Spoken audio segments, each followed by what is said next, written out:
round was conducted in December 2025 and achieved treatment coverage of 81%. Mr. Speaker, in 2026, another round of treatment was carried out from 20th June to 3rd July, and the second round for the year is scheduled for November 2026 as part of the ministry's medium-term plan to eliminate onco by 2030. The ministry has also signed a memorandum of understanding with the Noor Dubai Foundation to support subsequent mass drug administration activities from November 2026.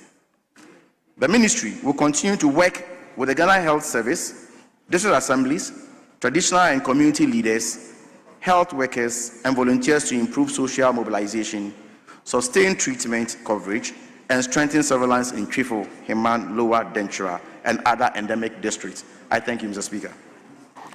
Thank you very much. Yes, Honorable Tonmier, any supplementary question? Mr. Speaker, there will be no supplementary question in respect of question 809. 808. 508. Then turn to question 509. 508. I rise to ask the Minister for Health the plans of the ministry to complete the Agenda 111 District Hospital located at Heman in the Heman Lower Dentura constituency. Yes, Honorable Minister.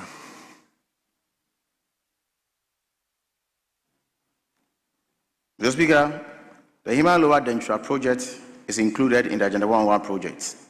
Following the completion of the technical audit, the necessary stakeholder consultations on the Agenda 111 program have been completed. The ministry has developed a strategic implementation plan for the program. The consensus from these consultations is that the ministry should roll out the completion of the project in phases, based on the level of completion, funding availability, and the need of the various catchment areas. The phase-out approach is intended to ensure that limited resources are used efficiently to complete and operationalize projects rather than spreading resources too thinly across too many sites. The Speaker, government will ensure that this project is considered under subsequent phases of the implementation program accordingly. Thank you. Very well. Honorable Tony Muir. Mr. Minister, thank you very much for your answer. I have a supplementary question, and I would like to know if in the rolling out of the process, the project, you could give us some timelines as to when what would be done. Thank you very much. Yes, Minister.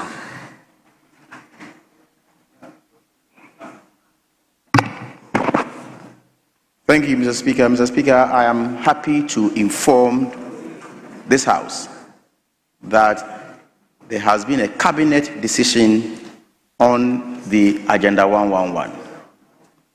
And as I have already indicated, we are supposed to phase them out. And so cabinet has taken a decision to invest in the first 35 districts or facilities. And the criteria we use in selecting the first 35, which Heman Lower Dentura district or project is part of the 35. And so we look at the level of completion, we look at the need of the people in the area. So in some cases, there are no district hospitals within the catchment area. And then we also look at the regional distribution. So at least we have at least a facility in every region. So these are the criteria we use in identifying these 35. And so this 35 we have concluded on, government is going to invest in it and complete. Another strategy is also to bring what we call CHAG, Christian Health Association of Ghana. We are not into competition with CHAG, we are in partnership with CHAG. So government pays for the compensation of workers at CHAG already. And therefore what government has decided is that if CHAG is interested in any of these facilities, we'll welcome them and then we'll give it to them for them to complete and then run, because it's non-profit organization. And then the third one is the pure private sector. The private sector can also be invited. We'll sign an MOU or a contract. We can do build, operate, and transfer, so that we'll not leave any of these facilities to rot away. Thank you. Thank you very much. So if I heard you right, Minister, so it means the lower Denshira is part of the 35 you've selected. Well. So now let's turn to Kwadaso. Honorable Professor Kingsley Nyako on question 491. Question 491. Prof, you have the floor now. Your time, Mr. Speaker. The Speaker. But Minister, it's rather 491. Yes. 491, not 419. Mr. Speaker, permit me to ask the Minister for Health what mitigating measures the ministry has implemented or considering to implement to prevent staff of the National Health Insurance Authority from being removed from their office, as was witnessed at the Kwabri East. Thank you.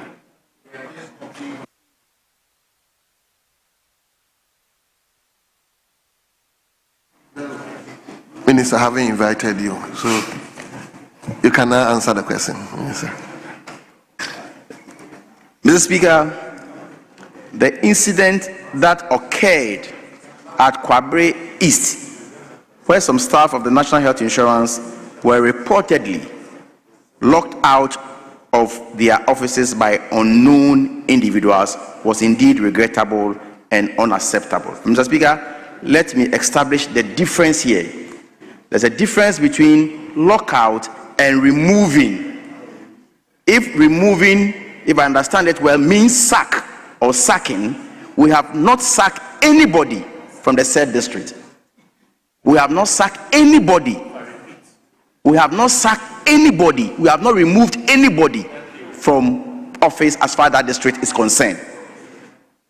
Mr. Speaker, the ministry and the National Health Insurance Management strongly condemn such actions and wish to emphasize that reassignment, transfer, or changes in duty posts within the authority are carried out strictly in accordance with established human resources policies and administrative procedures.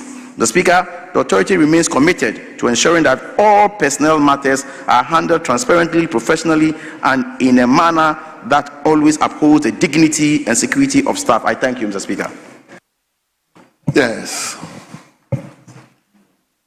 Mr. Speaker, it's good Minister clarified the incident, because in the statement it was locked out. That was, yes. So, but the Minister, you went further to say that that action is condemnable and that it shouldn't happen again. My question arising from that is, have you been able to engage the police to find out the culprits or offenders? If you've not done that, will you be considering engaging the police to ensure that, God, there is a barbaric act that must be stopped? If you engage, you'll be engaging the police to ensure that the offenders are brought to justice, to forestall any future occurrence of this criminal activity. Thank you. Very well, Honorable Minister. Thank you, Mr. Speaker. Mr. Speaker, immediately the incident happened, the matter was reported to the police, and the issue has since been under police investigation. But, Mr. Speaker, as part of the measures the ministry has put in place in order to curb or to even prevent or avoid such a scenario, is that I have directed that every agency or facility under the Ministry of Health must be covered by CCTV cameras. be it a CHIP compound or a health center or a polyclinic, district hospitals, regional hospitals, or teaching hospitals. Every portion, National Health Insurance, Food and Drugs Authority, every portion of any agency under the Ministry of Health must, as a matter of policy, be covered by CCTV cameras. Thank you. So, Minister, so your answer is so good, but whose cost? Who's going to be in charge of the cost? Mr. Speaker, we have various budget lines as we approve in this House, goods and services and what have you, whether it falls under infrastructure or goods and services. So directorate agencies have been directed. In some cases, they can even use their internally generated funds to do it, especially when you go to the CHIPs and the health centers in the rural areas where very little is generated. We've also connected them to the district assemblies to be able to help them, whilst the ministry, the mother ministry, is also looking at how we can supplement them. Thank you. That's good. Yes, Prof. Mr. Speaker, I thank the Minister for these good responses. I have none more, but to say that, Mr. Speaker, this particular Minister, Honorable Kwabena Mintah-Kando, when he's available to answer questions in the House, he is punctual. And I think that I need to put that on record. As for his punctuality, I think I'll give it to him. Thank you.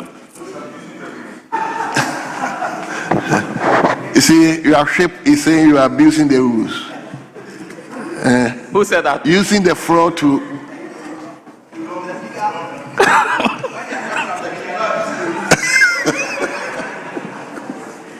Yes, the question actually, initially when you asked the question, I was looking at it. This question is coming from Kwabri East, and the Kwabri East member of parliament is sitting right behind you. Let him now give him the floor to also. Thank you, Mr. Speaker.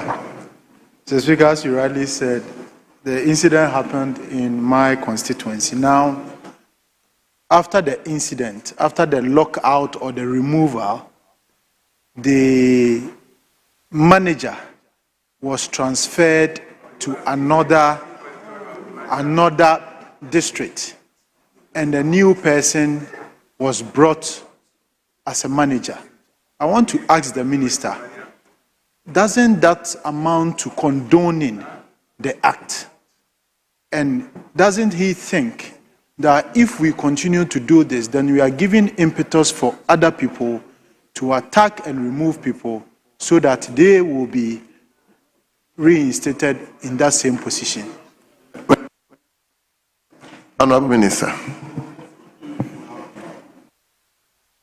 Mr. Speaker, transfers are part and parcel of our routine procedures in any government establishment. Thank you. Minister, anyway, I was going to do follow-up myself, but from Kwada, so let's turn to Akim Oda. Akim Oda. Honorable Alexander Kwesiakwa on question 553. Question 553. Mr. Speaker, I come under order 883. Okay. Mr. Speaker, I rise to ask the Minister for Health an update on the plans to regulate and professionalize traditional medicine practices and integrate them into the National Health Framework. Thank you. Respectful Honorable Minister. Mr. Speaker, the Traditional Medicine Practice Council, TMPC, established under the Traditional Medicine Practice Act 2000, Act 575, is mandated to oversee the regulation, professionalization, and development of traditional medicine practices in the country. The Council is committed to ensuring the safety, efficacy, and quality of traditional medicine, as well as its integration into the broader national health system. On professionalization, the Kwame Nkrumah University of Science and Technology is celebrating 25 years since the introduction of its herbal medicine program and has trained over 250 herbal clinicians who currently serve in about 50 government hospitals, including Lekma, Koforidua, and Shai Osudoku hospitals. Pentecost University has introduced a Doctor of Herbal Medicine program, and other universities, including the University of Health and Allied Sciences, have expressed interest in training professionals in this space. The Council also organizes short courses and continuous professional development programs for practitioners nationwide. On integration and regulation, the Ministry is currently reviewing and expanding the recommended herbal medicine list for inclusion into the National Health Insurance Scheme, which will further support integration efforts and expand services beyond the current 50 facilities to serve more Ghanaians nationally. The Council has developed advertisement guidelines to regulate traditional medicine practices and protect public health. Compliance has quadrupled in the last year, with over 1,000 traditional and alternative medicine facilities being inspected across the country. Some non-compliant facilities closed down, and the Council clamping down aggressively on unqualified practitioners in our media spaces. I thank you, Mr. Speaker. Very well. Yes, Honorable.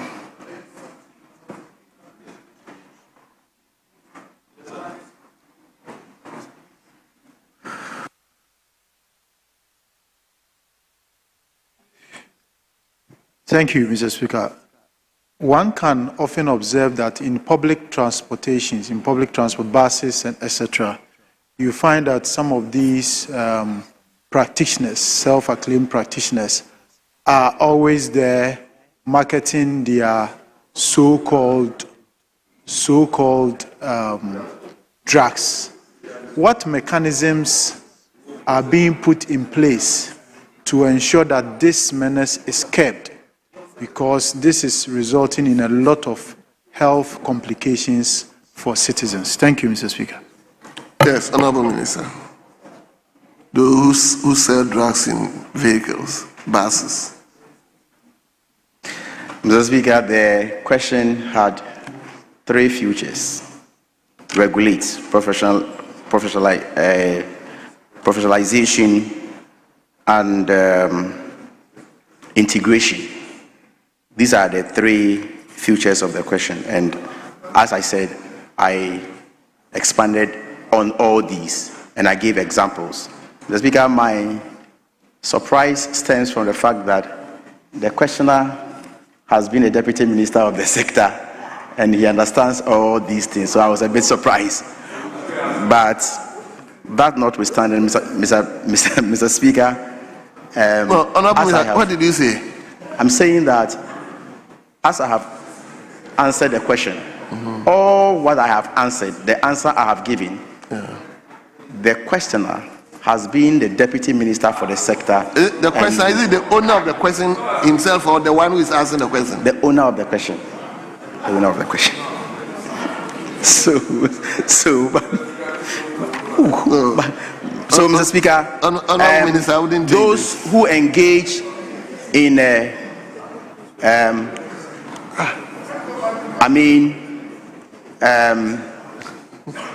other illegal acts are being clamped down frequently. So there is a task force that has been deployed across the length and breadth of this country, and they are chasing people who are not doing the right thing. But of course, if your product is certified and you have a license to sell, you are free to sell anywhere you want to sell.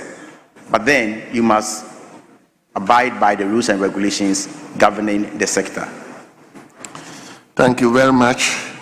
We turn to question. Yes, Professor Nyako. Mr. Speaker, I would like to find out from the Minister for Health. He has indicated that some of these traditional medicine practitioners are practicing in some hospitals, and they are not exhaustive, because he said they include Lekma, Koforidua and Shire Osudoku hospitals and all that. What I'm not sure that I want him to help is whether the traditional public hospitals like Konfanoche, Kolebu, and now the University of Ghana Medical Center, whether we have some of these traditional medicine practitioners also working there. Yes, I want to Honorable find Minister. out, yeah, if they have or something. Yeah.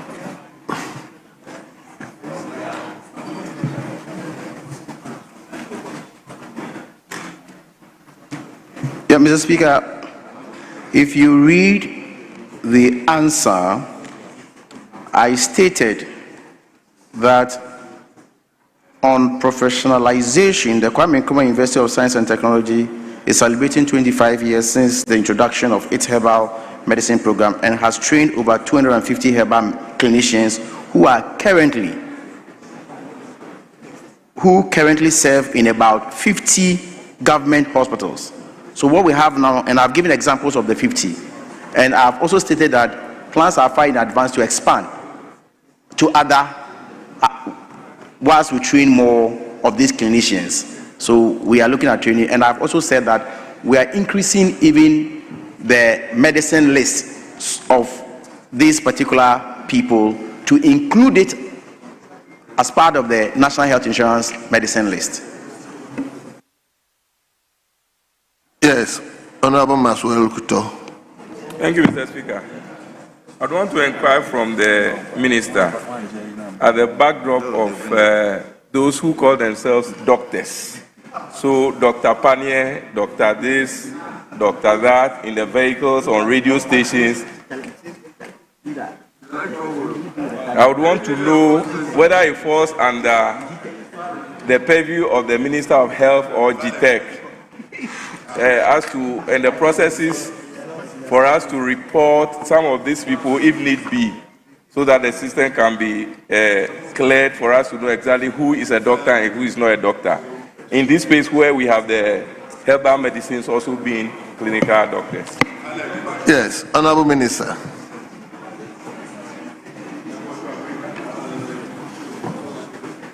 Mr. Speaker, as for titles, in this country we have a body regulating titles. So, Mr. Speaker, I will leave that one for GTEC for now. Yes, Honorable Member for Kwabri East, may you kindly take question 556? Thank you, Mr. Speaker. I rise to ask the Minister for Health update on the allocation and utilization of revenue generated by healthcare facilities and how it is being used for maintenance and staff motivation. Thank you. Yes, Honorable Minister.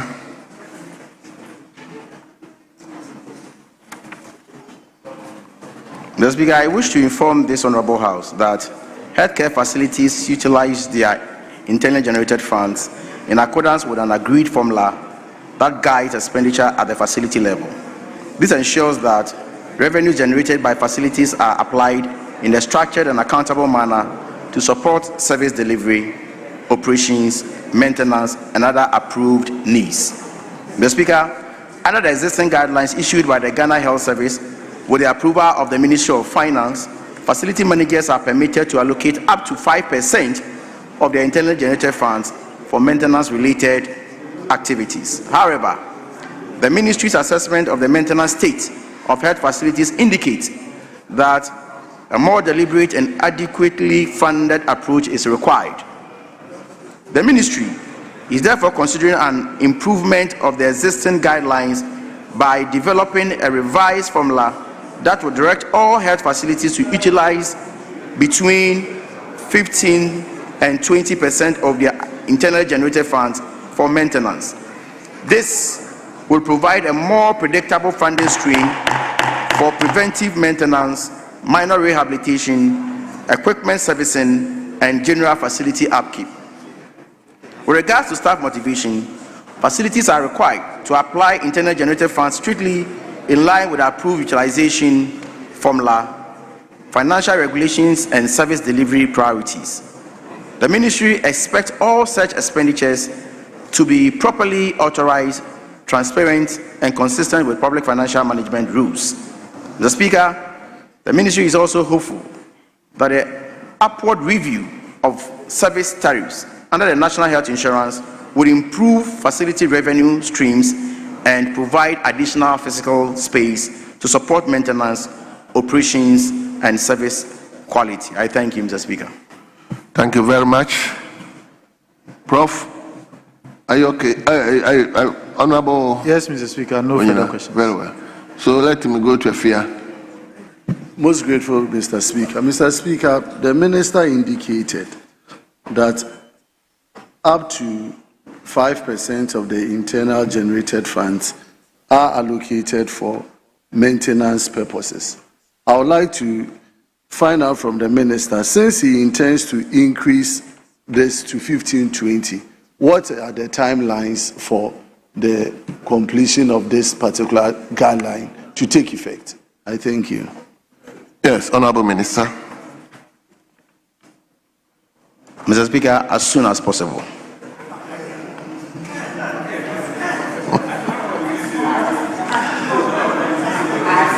Honorable Member for Etua East, let me hear your voice. Thank you very much, Mr. Speaker. Mr. Speaker, as soon as possible. I mean, there's no certainty, there's no, timelines. As soon as possible cannot be a relevant answer to. Yes.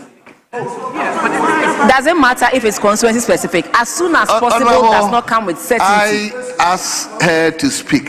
Thank you very much, Mr. Speaker. Yeah.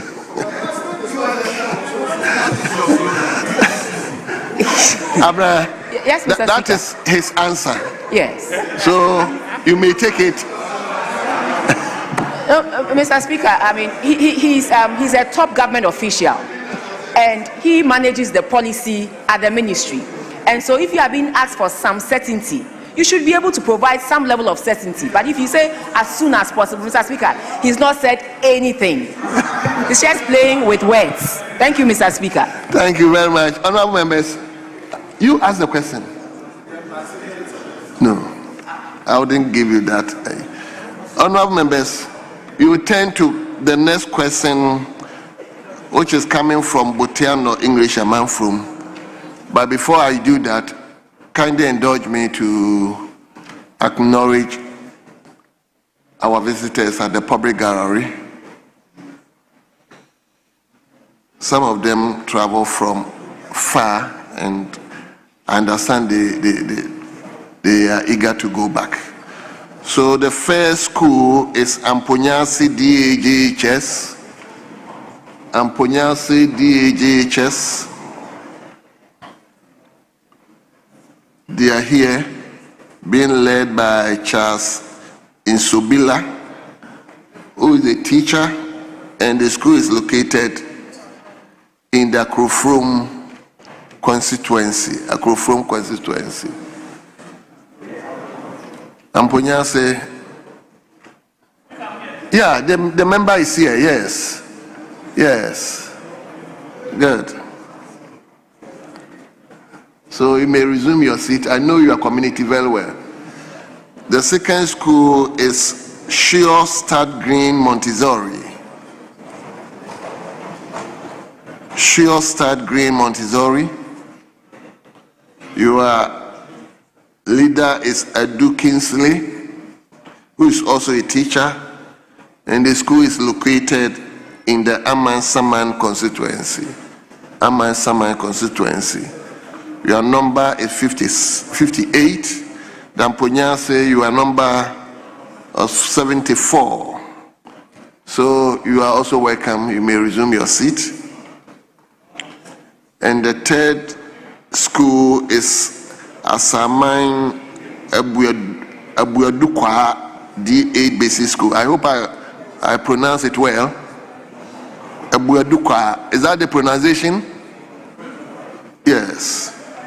And your leader is Benjamin Kosa, who is a teacher, and the school is located in Ekumfi constituency, and your number is also 74. So you are also welcome. And on behalf of the house, we wish you a pleasant stay in Parliament. Yes. So let's turn to question 603. Question 603. Honorable Felix Akwete Oakley, member for Botiano English Amanfro. Yes. Honorable Maswell Kuto may take the question on his behalf. To ask the Minister for Health the plans of the ministry to upgrade the English Amanfro and the Botiano polyclinics to municipal hospital status with improved infrastructure development for the Gulf South municipality to enhance healthcare delivery. Yes, Honorable Minister.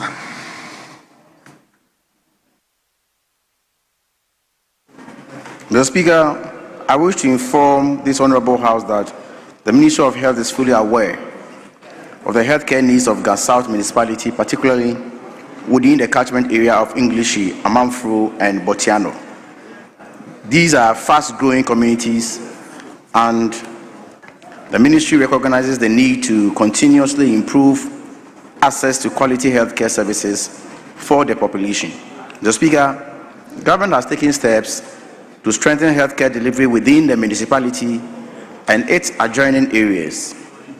Significant upgrades are being undertaken at the Gulf South Municipal Hospital, also known as the Wejagbawe Municipal Hospital, which is within reasonable proximity to both the English, Amanfro, and Botiano polyclinics. These works include the addition of 120-bed pediatric facility, together with other critical service areas aimed at strengthening secondary level and specialized care for residents of the municipality and the wider Accra West catchment area. Mr. Speaker, with regard to the specific request to upgrade the English, Amanfro, and Botiano polyclinics to municipal hospital status, I wish to indicate that this was not provided for under the 2026 budget due to current fiscal constraints and the competing infrastructure needs across the health sector. The ministry's immediate focus is therefore to optimize the use of existing health infrastructure within the municipality, particularly the ongoing upgrades at the Gulf South Municipal Hospital, whilst continuing to support service delivery at the English, Amanfro, and Botiano polyclinics. This approach is intended to ensure that available resources are deployed efficiently whilst improving access to care for the people of Gulf South and adjoining communities. Mr. Speaker, the Ministry acknowledges the legitimate expectation for further upgrades, particularly in communities experiencing rapid population growth. We will therefore continue to monitor population trends, patient attendance, disease burden, and service demand within the municipality. These indicators will guide future policy planning and funding decisions when the necessary physical space becomes available. I thank you. Thank you very much. Yes, Maswell. Yes, sir. Mr. Speaker, just to ask the Minister, he says that Mr. Speaker, I wish to inform the Honorable House that the Ministry of Health is fully aware of the healthcare needs of the Gulf South people and that within the catchment areas, English, Amanfro, Botiano, these are fast growing. So the 120-bed pediatric facility, can the Minister give an indication of how soon this can be completed so that the two other municipalities can benefit appropriately? Thank you, Mr. Minister. Yes, Honorable Minister.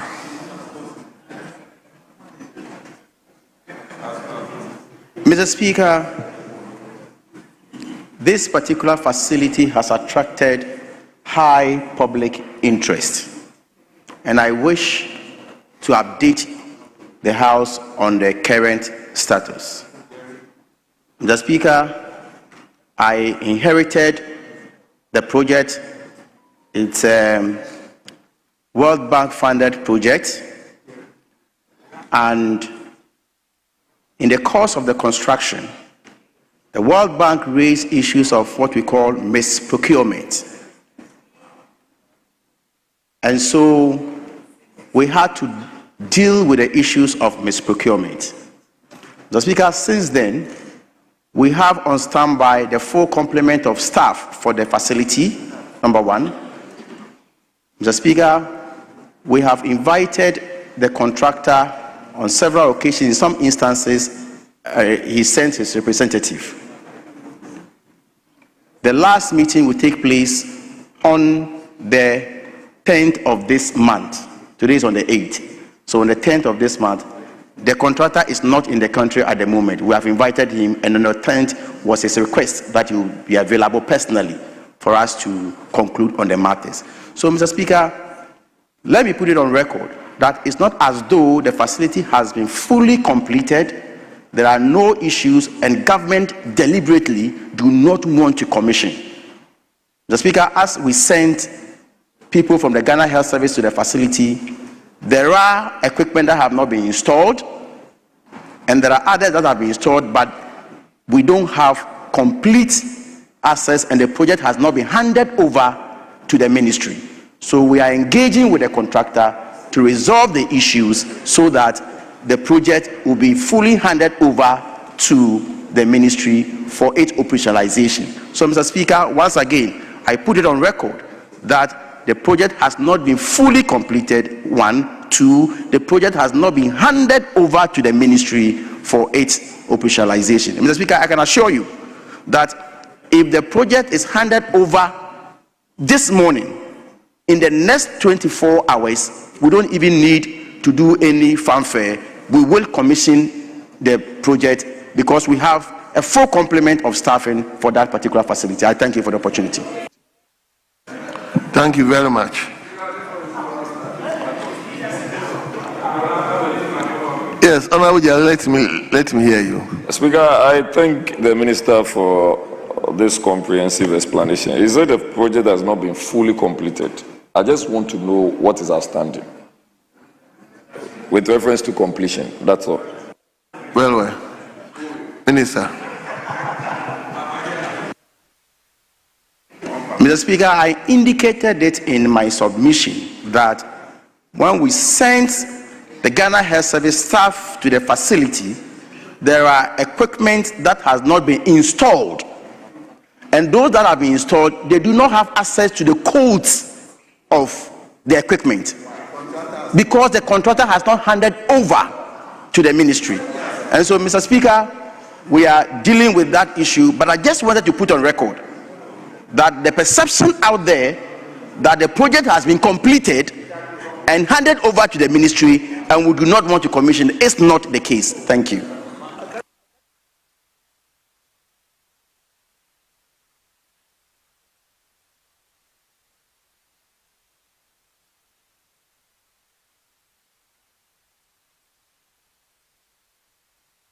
Yes, Honorable Jerry. Speaker, the Minister explained that there are some codes that the contractor may not have given to them for them to be able to access some of the machines. Is that what he means by the fact that the project has not been completed? Because if you are saying that you have not been given access and therefore you don't have some codes, does that amount to the incompletion of the project or the non-completion of the project? Because, Speaker, we also know, from a layman's point of view, per what we see, that the project is complete. Well, I don't think we need to split our hairs on it. Okay, clarify it. Mr. Speaker, maybe I'm just repeating myself. I said two things. That you cannot operationalize a facility that has not been handed over to you. That's clear. I've also said that we do not have some of the codes to the equipment. You also heard that one. Did you also hear that I said that some of the equipment have not been installed. You didn't hear that one? Okay, I'm sorry. So that's the case. Honorable members from English, Botiano, Amanfrom. Speaker, we are here to represent the people. When there is a matter of this nature and it is causing a lot of problems, and especially with regards to the fact that I'm also in this position, I should be given the opportunity to, as it were, deliberate on this matter further. I've given you 2 slots. Speaker, okay, you are a leader now. Speaker, take the last one. This is a hospital project that has been finished. As to whether you do not have access or you are not getting some code, Speaker, that is a matter you have to deal with. And if you now come and say that something has not been installed, it is for you to tell us what has not been installed, so that we have a forward movement. Speaker, and that is what I want to find out from the minister. What has not been installed? Tell us, so that we will know that this is supposed to be installed. That is all. So Minister, by your own estimation, when do you envisage that everything will be okay for that facility to be open? Mr. Speaker, projects are completed as far as the ministry is concerned when they are handed over to the ministry. Mr. Speaker, we have invited, and let me put on record that I inherited this project. Mr. Speaker, there is an issue that the World Bank raised, and it's an issue of public interest, that there's misprocurement. There's misprocurement, and that some of the prices were inflated. This is an issue that the World Bank has raised, and we are resolving the issue. And I've said that we have invited the contractor on several occasions. We've met several times, and the last date, in fact, it's not about 1 year. The project was completed at the end of 2025. And so we have invited the contractor. And Mr. Speaker, let me put on record, if there are issues of misprocurement or inflation of prices, the contractor is not entirely absorbed. So we have to be careful. And so, Mr. Speaker, we agree that the contractor must hand over the project to the state for its operationalization. Mr. Speaker, even if you decide to go and take the project by force, assuming that you want to even take it by force, how do they get the codes to even operate the equipment? And then the person in question is even not in the country as I speak to you now. And he has given us dates to be present in this country for us to resolve the issues. So, Mr. Speaker, I insist that the project has not been handed over to the ministry, and we do not have, control over the project as I speak. So that impression should not be created. I'm not asking any further question. I've had personal engagements with the minister. He's assured me. Speaker, it's just the assurance for the people that they can access this facility. I would urge him to do further, because for whatever it's worth, the project is ready. As to whether or not it's fully completed, I still believe that they can facilitate that. And so I am pleading with the Honorable Minister. I'm pleading with you, but it is Leader. not for me to do so. Leader. No. Leader, as you said, please engage him so that, yes. So this is the floor of Parliament, and the people are listening. Mr. Speaker, it is my responsibility, I agree, to facilitate the operationalization of the facility. Mr. Speaker, that is what I am in the ministry to do. Now, Mr. Speaker, the impression that I will not allow to be kept in the hands of is that the project has been completed, has been handed over, and the minister or the ministry is deliberately refusing to operationalize it. That is not, Mr. Speaker, when you get such platform, you set records straight. When you get such platforms, you set the record straight. So, Mr. Speaker, there are issues. It's not as if there are no issues. There are issues, but we are not relenting on the issues. We are solving the issues. And Mr. Speaker, I can assure you that whatever it takes will resolve the issue for the operationalization of the facility. Thank you. Thank you. Yes. Thank you very much, Mr. Speaker. I would want to ask the minister. Mr. Speaker, I would want to ask the minister. He indicated that they have invited the contractor and the contractor is set to come. We would want to know the time, because he said the contractor is out of the country. The time the contractor gave that is coming. Yes, very well. Honorable Minister. Mr. Speaker, I said it, that the contractor has indicated he will be in the country on the 10th. Today is on the 10th. Okay. So 2 days away. 2 days away from now. Very well. So, honorable members, from Botia. Speaker, let me, as leaders, we help you to manage the house. And I believe that ever often we get the opportunity to deal with such matters. And I want to plead with my brother Jerry. It's his constituency. Even though we want to use these tools,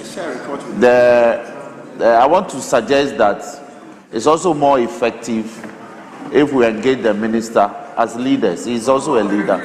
Oh, okay. So I'm sure that once the issues are settled, we're all interested in getting the facility reopened. So I believe that in addition to this exercise, the leader should engage the minister. I believe that they can find some solution to operationalizing the facility.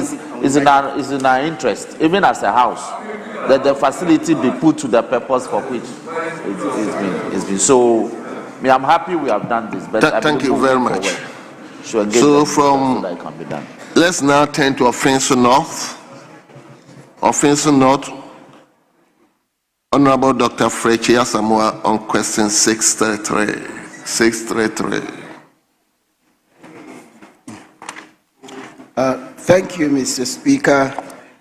I rise to ask the Minister for Health the status of the National Health Insurance Authority's district office at Afrancho in the Offensive North constituency. Yes, Honorable Minister.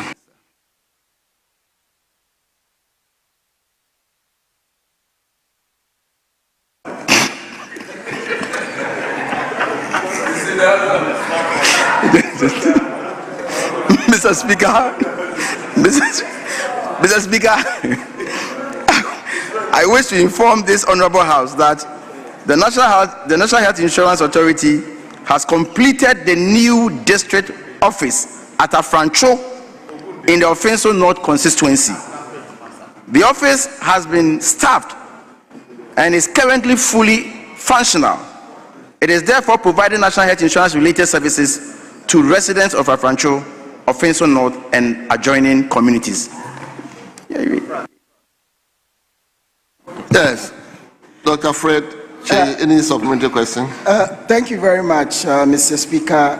It's good to acknowledge that the MPP government completed this NHIS office in Offensive North in Afrancho. I would like to know from the minister, because I'm reliably informed that there have been periodic staff. This question has been pending since 2025, and I want the people of my constituency to benefit from it. So I'd like to know from the minister the date from which this staff have been resident at the office, as opposed to the staff visiting periodically from adjoining district. And also, if you can also tell us the number of staff that are in this office, because the people need to benefit.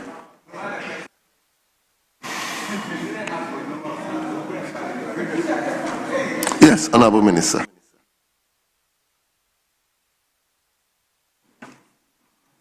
Mr. Speaker, the honorable member asks of the status of the district office, and I have told him that it's been completed and there are staff there and the office is working.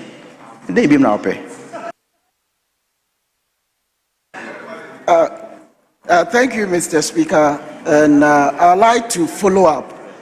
Mr. Speaker, the question meant status, and status involves a whole lot of activities. Mr. Speaker, it's quite unfortunate, but I think the minister will want to furnish the number of staff that have been resident and when the residency has. But my follow-up question again, given that the office is fully functional, can the minister state how many days this office per week is functioning, and also the number of registrations and the claims process at this office, given that the office is functional?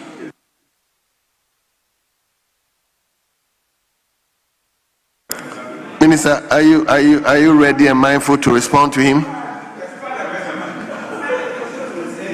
Mr. Speaker, I came with some of the officers from the National Health Insurance, and the number of staff there, I can get it right away from you before we even leave on the floor of the House. But I still insist that the office is operational. As to the administrative measures and how many booklets they have and how many claims they have filed, and Mr. Speaker, I guess the honourable member is going too far. So you see, your minister can dribble you, eh? So, Mr. Speaker, just a quick, I just want to appeal to the minister.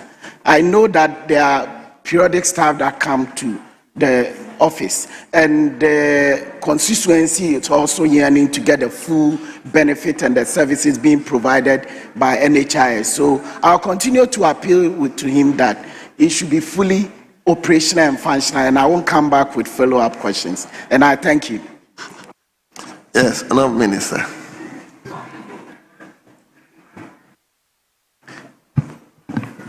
Yeah, Mr. Speaker, I have been giving some answers. As of now, we have 3 permanent workers at the office, and I think from time to time other staff also join. So once it's just the beginning, and I hear we started around late last year, November, December 2025. So when we are doing more recruitment, we will make sure that we post more people to the place for it to be fully functional. So the honourable member can liaise with my office, and then we see what we can do. Thank you. Well, from Offenso North, let's go up to Zabzugu. Honourable Alassane Omar. Thank you. On question 646. Yes, Honourable, you have the floor. Thank you, Mr. Speaker.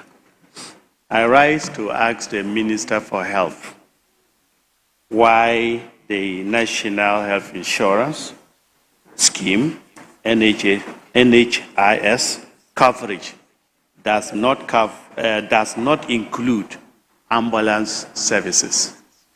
Thank you. Yes, Honourable Minister.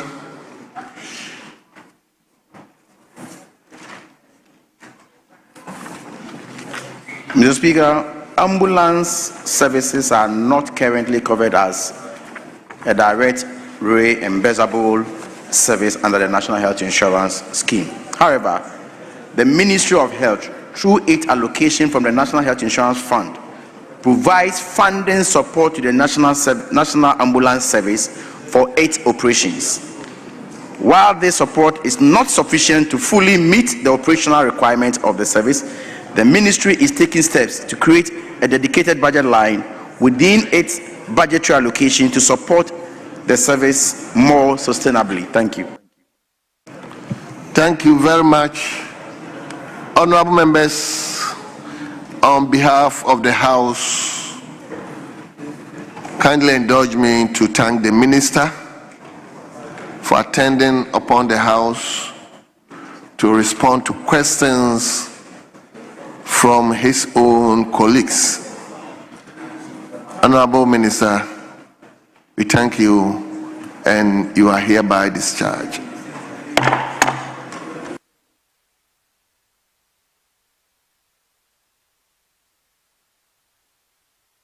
Leaders.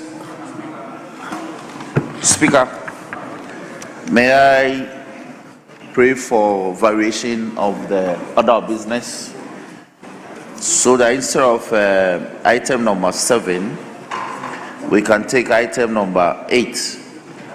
Speaker, I have a number of papers to lay, so that I can get the minister to do so on behalf of his other colleagues who are unavoidably absent, Mr. Speaker. Yes. Thank you very much. We will, Honorable Isaac Buama, we will obviously take that statement. So I think that statement should have been taken yesterday. So today we will take it, but let's lay the papers and afterwards we'll come to Very the well, statement. Speaker. Very well. So after 8, we come back to 7. That's the sense of the House? Yes, yes. Thank you.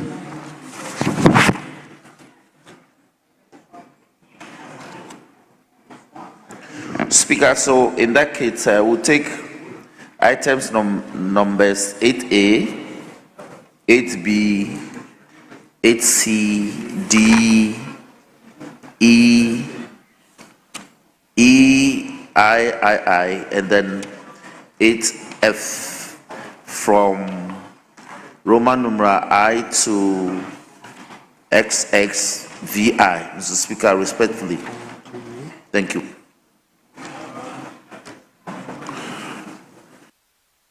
Well, honorable members, kindly come with me to page 4.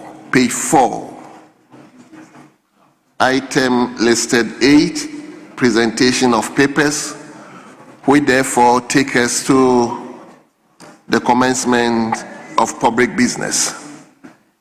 So, item 8A by the Minister for Works and Housing and Water Resources, and I understand the Minister for Health will do as the honors. Yes, Honorable Habib.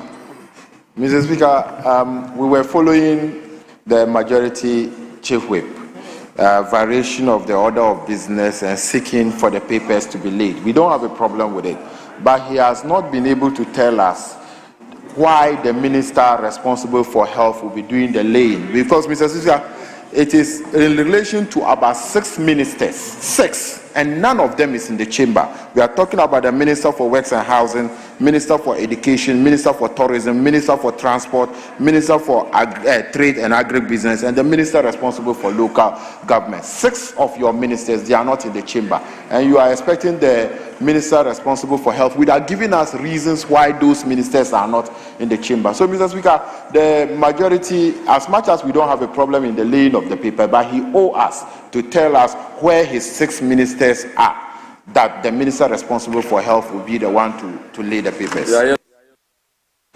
Speaker, indeed, I did say that the respective ministers in whose names these businesses stand are unavoidably absent.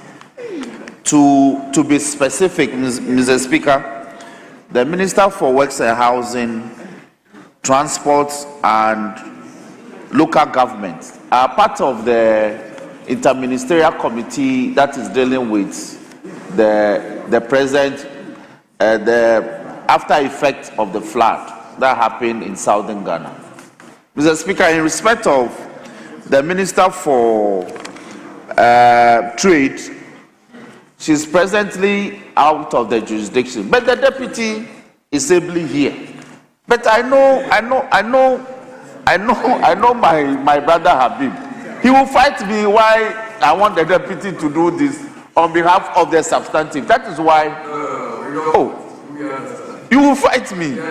So even though the deputy is here, I'm praying that the minister responsible for health will do so on behalf of his sister, who is the substantive for trade.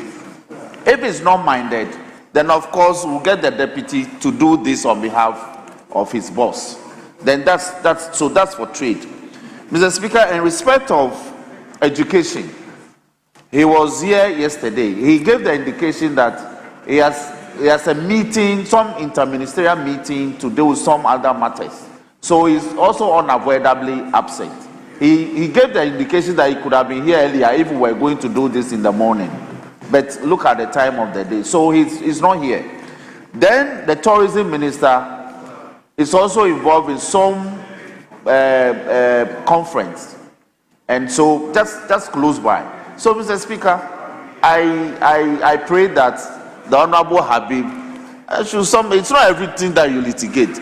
It is midweek, but you are already in the mood to do mischief. So, Mr. Speaker, I pray that we do this quickly so that we can deal with the business of taking statements. Oh, Habib. Mr. Speaker, I don't think it hurts the explanation the majority chief whip gave. Now we can actually, and listeners and people watching us will know where the whereabouts of the ministers, even though we know the ministers don't take this house serious, because what he has mentioned is an indication that they are equally somewhere whilst they're supposed to be here. But what I'm very surprised about is that the Honorable Samsonahi, he's a chieftain member of parliament. He was a 3-month deputy whip before, a former deputy minister, a senior member of this house. You didn't give him a ministerial position. And yet, even to lay papers, allowing him to even lay papers is a problem. A chieftain member of parliament. He was one time a deputy whip, 3 months. He was a deputy whip for 3 months. He was a deputy minister in the previous administration. Now he's a deputy minister. Allow him to lay papers. You don't want to give him. Allowing a deputy minister to lay papers is in our standing orders. The standing order says that if the person in charge is not there, but somebody designated in that capacity can be allowed to do so. Even he is a deputy minister, vetted and passed, a chieftain member of parliament. But yet the chief whip will not allow Samsonahi. Samsonahi, what have you done to your people? What have you done to your people? Why? Even to lay papers, they won't allow you to lay papers. They prefer a different minister to lay the papers, but rather not you. So, Mr. Speaker, we don't have a problem. The minister can lay the papers and then we can make progress. Mr. Speaker. Honorable Samsonahi. Mr. Speaker. The application has been granted, but when it gets to your ministry, I will allow you to do that. Before that, Mr. Speaker, I think that we should be serious in this house. The minority chief whip is confused, and he doesn't understand what he's doing. You should learn the standing orders, and you understand the prayer that the chief whip prayed. Don't.